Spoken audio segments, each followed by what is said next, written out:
গতকাল 10 তারিখ সকাল 11:30টায় আমাদের গার্মেন্টস শ্রমিকদের বেতন দেওয়া হয়েছে, তাও আবার রকেটের মাধ্যমে। তো মেসেজটা দেখে খুবই খুশি হয়েছিলাম। তো রেডি হয়ে চলে গেলাম অক্সিজেন এটিএম বুথে। সেখানে গিয়ে দেখি এটিএম বুথটা ফাঁকা, তাও খুশি হয়ে গেছিলাম। তো এটিএম বুথে নাম্বার পাসওয়ার্ড সব দিলাম, কিন্তু টাকা বের হচ্ছে না। তো সিকিউরিটিকে জিজ্ঞাসা করলাম কি হলো। সিকিউরিটি বলল যে 9 তারিখ দিবাগত রাত 12টার পর থেকে এটিএম বুথ বন্ধ এবং সকল মোবাইল ব্যাংকিং বন্ধ। তো একটু হতাশা হয়ে গেছিলাম। তো সেখান থেকে চলে আসলাম বাসার পাশে একটি ফ্লেক্সিলোডের দোকানের সামনে। তো দোকানদারকে বললাম, ভাই রকেট থেকে ক্যাশ আউট করা যাবে কি না? দোকানদার বলল, না ভাই করা যাবে না, একেবারে শনিবারে করা যাবে। তো আমার কথা হলো যে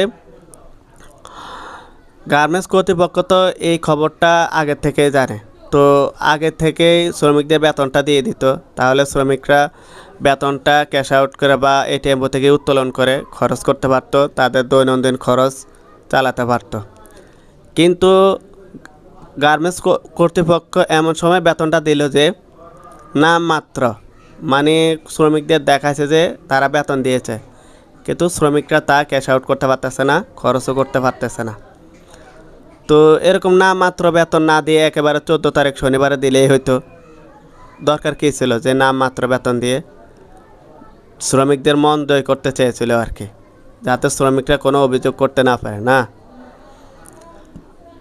তো যারা এই কাজটা করেছে তাদের বিচারের আল্লাহ তালাই করবে। যারা এই শ্রমিকদের এই কষ্ট দিয়েছে তাদের বিচার ওই মহান আল্লাহ তালাই করবে।